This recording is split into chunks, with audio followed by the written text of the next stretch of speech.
Hey guys, Justin here back with Penguin Nation, and I know it's been a while since I made a video since the PPG, but ever since like the ban list and after the PPG, I've been like in hyper testing mode for the UDS and for the 3v3 that happened, so I didn't really have time because of like work and doing a bunch of other stuff I had to prepare.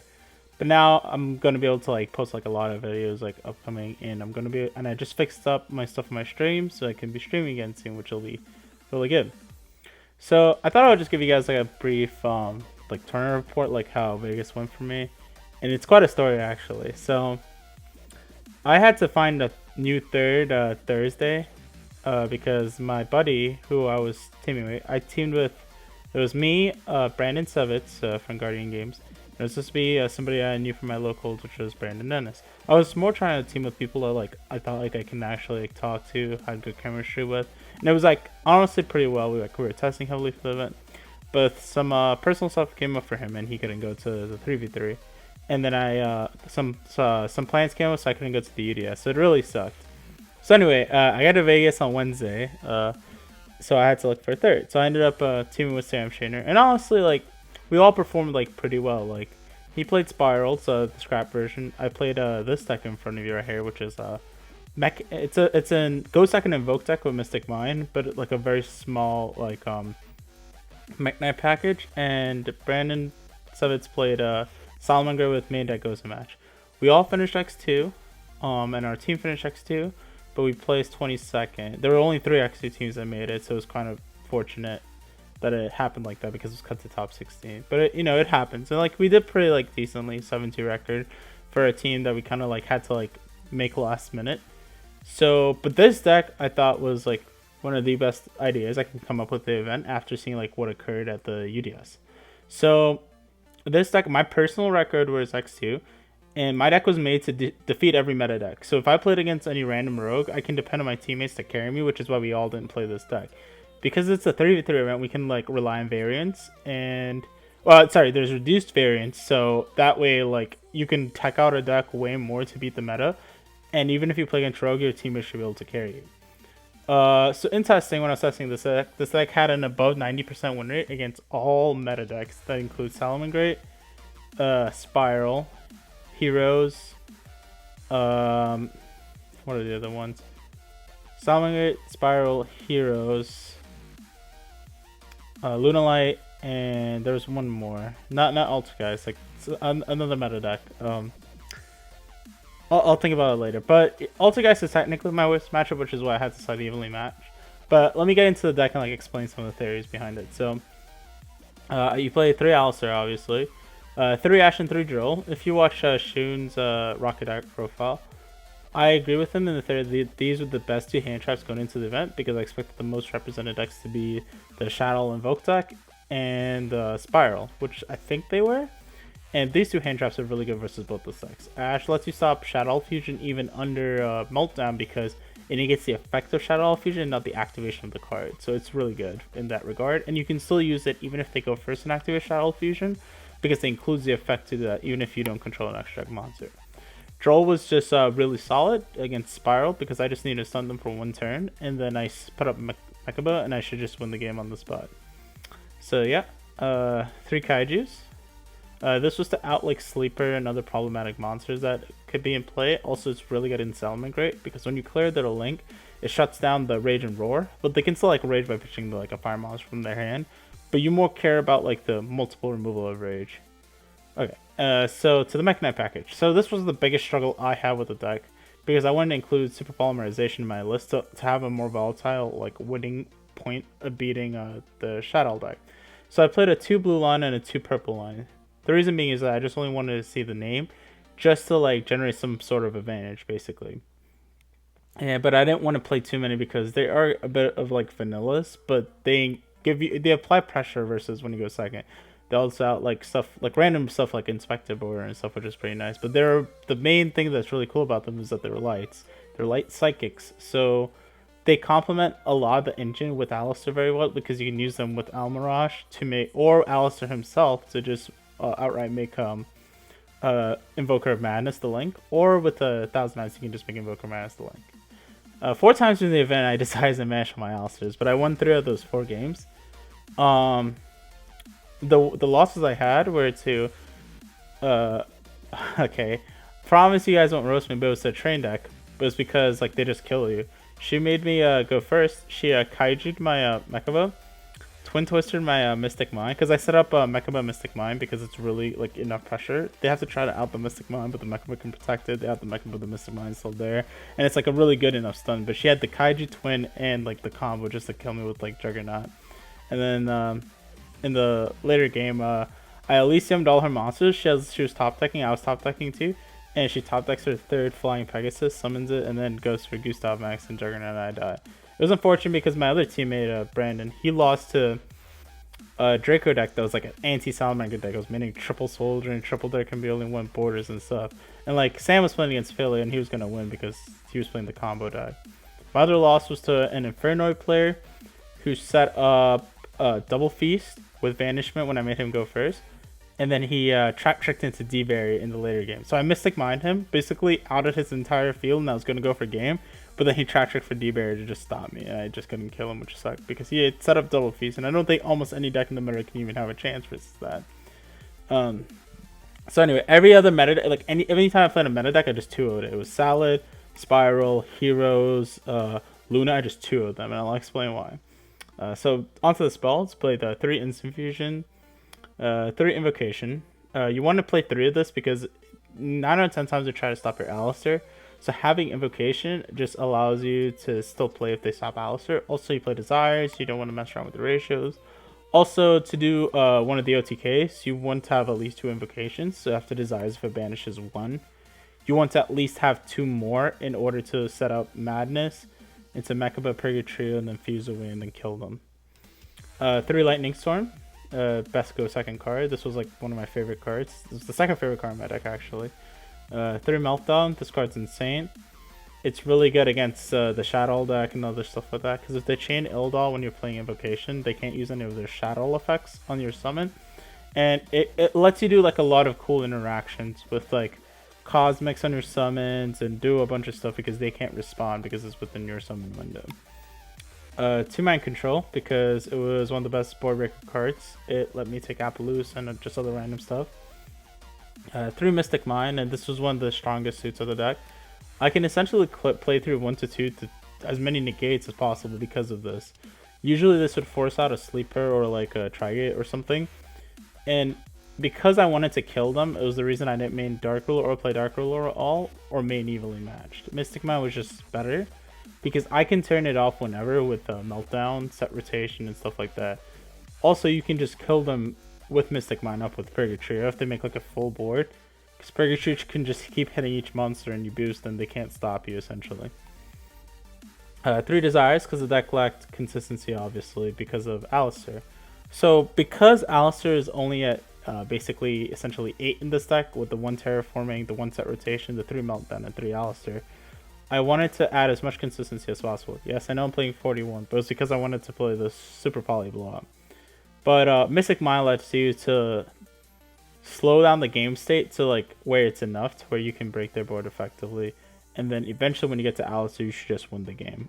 Because Mechaba like beats a lot of the meta decks in general. The 1 set rotation because of Mine and Meltdown, so this card was really good. This was the last minute change I put in. Before I was doing this, I was doing 3 blue, 1 indigo, and I wasn't playing Super Poly, and I was at 40 cards. But because I thought the Invoke Doll deck would be more popular, I wanted to play 3 in because my version just destroys the Invoke Doll deck. Like for like 3 reasons. First off, I never go first because I want to go second. And it was kind of nice because both my teammates were playing go first decks. So if their opponents ever based it, they were saying, hey, they wanted to go first. 9 or 10 times my opponent was just going to go first anyway. And like, it doesn't matter if I win the Diral because I want to go second. Fun fact, the Noid deck and the Train deck both wanted to go second and they made me go first. So it was pretty unfortunate for me that those game ones. But most of the meta, that's not the case. That's just random variance that happens. So yeah, the Super Poly can break through Winda Kaliga. I have Mind Control to play through those cards. And when I Super Poly Winda Kaliga, I can also make Elysium and then banish their remaining monsters. I also play 2 other Super Poly targets. I play the Almudurk for the Trigate board, and I also play Starving Venom just for generic stuff. I thought of making this the Ignister card, so it's like kind of better versus Luna, because you can fuse Lambda and what's his name? Lambda and IP. So let's see if I can find him real quick here for you guys. This guy. So he would require a Cyrus and Link monster, so just Lambda and IP. So he going forward, I probably would put this in. For the side deck, I did 3 Nibiru because I wanted something to blow out Salad, other like combo variant decks, but I didn't want to main it. But because I expected more variance between stuff, you can say. 3 Cosmic Cyclone. I wanted a good generic removal that wasn't Twin. If they made me go first, Cosmic had way better value than Twin did, because it can trade with cards like Mystic Mine. It can trade with cards like Meltdowns. It can trade with like even like the Vision Hero Increase. Like you can change it to its effect when they tribute. There's like a lot of instances where Cosmic, which is better than Twin Twisters for me, because I already play Lightning Storm and I sided evenly. Demise of the Land. No metaverse, and there's actually a solid reason why. And this was a really cool ruling at the event. I'm pretty sure this is how it's going to be ruled furthermore because of 9 pillars of the Yang, but let me explain.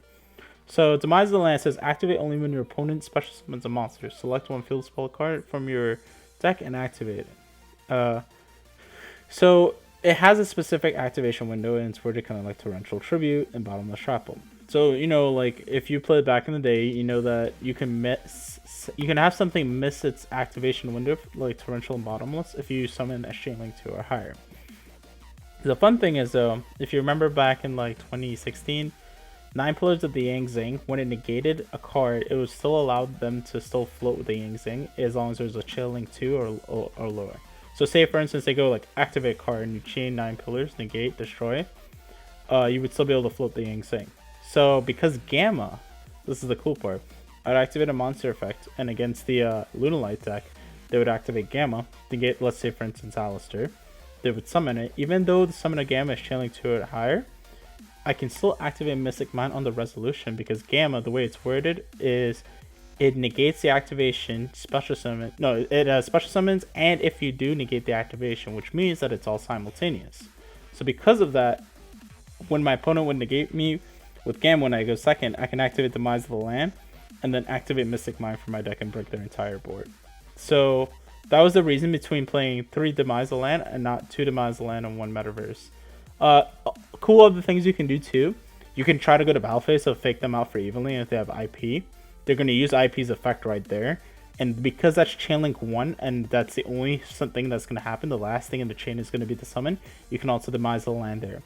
You cannot do it, however, if, like IP's chain link 2 or higher, something previous in the chain is not negating something. So I like this card. Dimension Ground, I thought this was the best go first card. And I didn't play Dimensional Barrier or Retaliating Sea because I wanted the best, like, universally good card. This card is good versus Infernoids, it's good versus Salamangreat, and it's also good versus the Fusion deck, Spiral, Lunalight, etc. This was the best card aside on when they made me go first, and I wouldn't change it at all. I didn't, like, it was just so good in testing, because I played, like, about 50 matches with this deck, and this was the best card for when I went first. And 3 evenly because I need another blowout card versus Altergeist instead of Twin Twisters and stuff. But I wanted something that was generic across the field. Extra deck, 1 Kaliga, 1 Elysium, 2 Mechaba. 3 didn't come up that much because we played the Elysium with the Super Poly targets. 1 Purgatrio, 1 Raijin. Raijin's really, really good because we play Droll. When you like summon with Meltdown, you can like activate the effect on summon to set like Conductor, and they can't miscellaneous in response because it's with the Meltdown summon, so they can't respond to it. So that was another reason why I like Raijin. If you set up Raijin Mechaba versus decks like Salamangreat, you would have an inherent advantage because Raijin is like just an activated effect. You don't have to like fulfill a cost for it at all. It just sets a monster, which is just enough pressure in most cases. Also, fun fact: if you have Raijin going first versus Shadows, just Raijin alone, they activate Shadow Fusion, you can chain Raijin to set itself. It will be recognized as a monster that was special summoned, however, it would not be recognized as a monster that was special summoned from the extra deck. So, I don't know if you remember back in the day when you played with, when you were like Book of Moon, you were an extra deck monster, that would be like an instance where that would come up. So the Starving and the Almaduke for the Super Poly targets, and the Thousand Eyes restrict for instant fusion. Also, Raijin and Kaliga are both instant fusion targets, which are Links, I played the Invoker of Madness. He's like the best Link in my deck because he's also Alistar when in the grave or in the field. Boral Sword lets you OTK with the Cross Sheep. That's in the instances when you can't Purgatory and you have like Cross Sheep and Instant Fusion. You'd make Boral Sword Mech for game. Phoenix, it's really good back removal and also it's a fire. And then the Mirage for just linking off the Alistar. And the Secure Gardener to make the light target so that Alistar alone can make Mechabo if they made you go first. If you guys have any questions about this deck or let me play some games for you guys to see how actually powerful this deck is, I can gladly do that. The only deck I was like kind of scared against playing that was I don't think it would have been meta at the time, but now it's gonna probably be meta is the Rocket deck, because if they open the full combo, they can Silver Rocket hit out my Starving Venom, so then I can't Super Poly their board, but it happens. However, like they need like to end like a crazy board because I could generically break through their board because of Lightning Storm, Mystic Mine, and stuff like that. But yeah, I swear on this deck. This deck's really good. I think you guys should try it out and just tell me what you think. I do personally think this is better than the Shadow version because it's not dependent. The Shadow deck was more dependent on going first because it only played engine. So if you played against a deck like Spiral, you didn't have versatile going second cards like Lightning Storm, Mystic Mine, Mind Control, etc. You only had really Super Poly because most of your deck were just Shadow monsters, invoked, and fusion spells. So because you were relying so heavily on engine, you couldn't really do stuff. Although it had a higher ceiling, it felt more clunky in that regard to me. Now this can all change when Dual Overload drops and we get Verdiad and Conda. Like the whole format shifts a bit. So if you guys have any questions, like just leave a comment down below and I'll go through it. If you guys have any requests for videos, I can go through some stuff for you guys. Just let me know. This is Justin from Penguin Nation, and see you guys.